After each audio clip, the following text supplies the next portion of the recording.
हाल ही में एक TV show के दौरान एक युवक ने दावा किया कि उसने करीब 96 लाख रुपए ऑनलाइन गेमिंग में गंवा दिए हैं। अब उसका परिवार उससे बातचीत नहीं करता और एंकर के गले में लिपट करके रोने लगा था। हाल ही में सोशल मीडिया पर ऑनलाइन गेमिंग में हजारों रुपए हारने और भागने और कर्ज में दबने के तमाम मामले सामने आ चुके हैं। इसी बीच में इस लड़के के वीडियो ने धूम मचा दिया, सोशल मीडिया पर खूब वायरल हुआ और अभी भी ये वीडियो कई बार वायरल हो रहा है और लोग ऑनलाइन गेमिंग से बचने के तमाम उपाय बता रहे हैं और सीख दे रहे हैं कि इस खेल से दूर रहें। लड़के ने दरअसल ये दावा किया था कि उसने ऑनलाइन गेमिंग में करीब 96 लाख रुपए गंवा दिए हैं। अब वो घर वालों से दूर होता जा रहा है। जब उसका रोता हुआ वीडियो सोशल मीडिया पर वायरल हुआ तो लोगों के मन में खूब सहानुभूति हुई।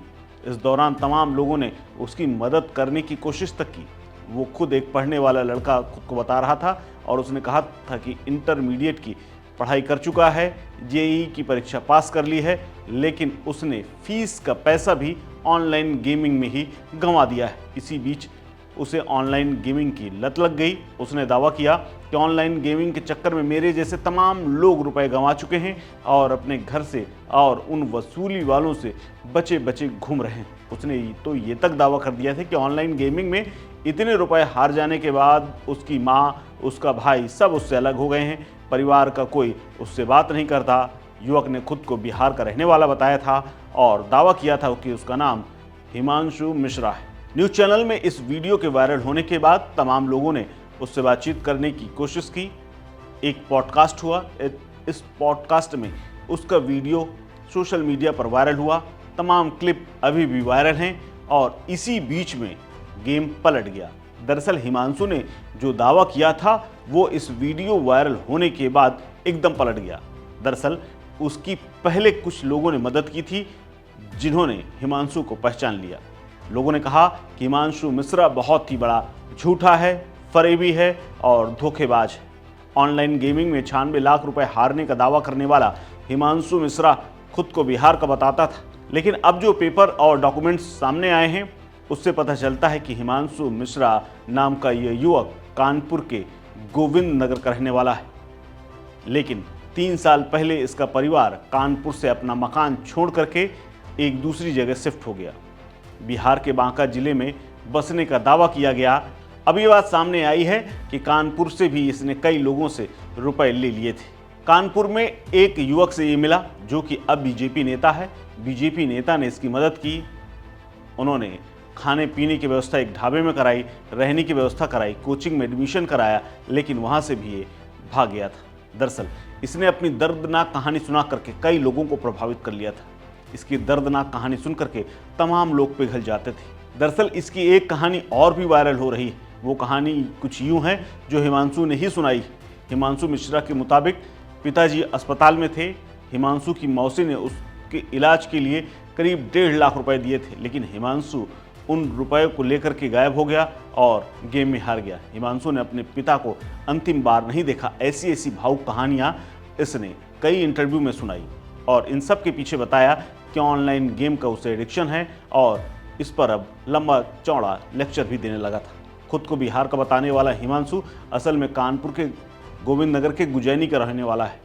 कम से कम 3 साल पहले उसका परिवार यहीं पर एक मकान में रहता था। अब उसके मकान में सिंधी परिवार रहता है। उसके अनुसार हिमांशु की फैमिली कानपुर देहात के अकबर नगर इलाके में शिफ्ट हो गई है। अपने नए मकान में वो चले गए हैं। वहीं जब हिमांशु मिश्रा ने ऑनलाइन गेमिंग की लत के 96 लाख रुपए के कर्ज होने की मीडिया में बात कही थी तो उसका दावा हालांकि पच नहीं रहा था, क्योंकि इतनी बड़ी रकम कोई कैसे हार सकता है और कहीं तो हद होती है हारने वालों की भी। लेकिन ये हारता चला गया और इतनी बड़ी रकम की बात सुन करके एंकर भी उस दिन भावुक हो गया था, लेकिन इस पर सवाल कम ही उठे। खैर, इस मामले के लाइमलाइट में आने के बाद अब ये डिस्कोर्स भी शुरू हो गया कि ऑनलाइन बेटिंग एडिक्शन की तरफ कैसे लोग बढ़ रहे हैं। इस एडिक्शन को लेकर तमाम सवाल भी खड़े किए गए जो वाजिब भी नज़र आते हैं, क्योंकि सोशल मीडिया पर एक बहस ये भी हुई कि बड़े बड़े स्टार और फिल्म स्टार के साथ साथ क्रिकेटर तक इन ऑनलाइन गेमिंग ऐप का प्रचार प्रसार करते हैं और यही भोले भले बच्चों जैसे कि हिमांशु मिश्रा जैसे लोगों को अपनी ओर आकर्षित करते हैं और फिर स्थिति गंभीर हो जाती है। दरअसल इसके मामले को लेकर के कानपुर से बड़ा खुलासा हुआ है। कानपुर में एक बीजेपी के नेता ने दावा किया है, जिनका नाम अक्षय है। उन्होंने बताया है कि अक्षय से उसने पैसा लिया था और कोचिंग में एडमिशन करवा लिया था। उन लोगों ने एक ढाबे में उसकी रहने की व्यवस्था की थी, लेकिन 4 दिन के बाद ही वहां से भाग गया। लेकिन एक सबूत छोड़ गया, अपनी किताब में आधार कार्ड। उस आधार कार्ड के जरिए हिमांशु के खिलाफ अब शिकायत दर्ज हुई है। हिमांशु का एक बड़ा भाई भी है। पता ये भी चला है कि कानपुर देहात के रनिया इलाके के इंडस्ट्रियल एरिया में वो रहता है। दादा नगर की एक लड़की से उसकी शादी हुई थी। उससे दैनिक भास्कर के रिपोर्टर ने संपर्क किया तो उन्होंने साफ कह दिया कि उनसे उनका कोई मतलब नहीं है।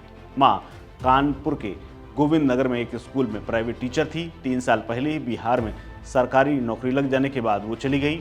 इसके अलावा खास बात यह भी है कि हिमांशु ने एक और दावा किया था कि 96 लाख रुपए उसने दोस्तों से कर्ज लिए हैं, लेकिन कानपुर में उसके किसी दोस्त ने उसकी 1 पैसे की मदद नहीं की थी। वो दावा करता है कि 30-35 लोगों से कर्ज लिया उसने, किसी से 1 लाख, किसी से 2 लाख, किसी से 5 लाख, किसी से 6 लाख, लेकिन उसकी किसी ने कोई मदद नहीं की थी। ये जानकारी भी अब सामने आ रही है। मोबाइल उसने न जाने कब से नहीं इस्तेमाल किया, क्योंकि उसके पकड़े जाने की आशंका शायद उसे थी। लेकिन अब हिमांशु को लेकर के तमाम मीडिया संस्थानों ने जिस तरह की खबरें चलाई, उसके बैठ करके मनोहर कहानियाँ उसने जिस तरह से सुनाई, दिखाई, आंसू दिखाए, तो सब लोग भावुक होकर के सुन रहे थे। लेकिन कानपुर के जिन लोगों ने उसकी मदद की थी, उन लोगों के सामने भी इसने ऐसा ही ड्रामा किया था। हिमांशु रोने में एक्सपर्ट है और बात बात पर रो देता है। यही बात वहाँ के जिसने संरक्षण दिया था, जिसने शरण दी थी, ढाबा मालिक ने उसने भी कही थी।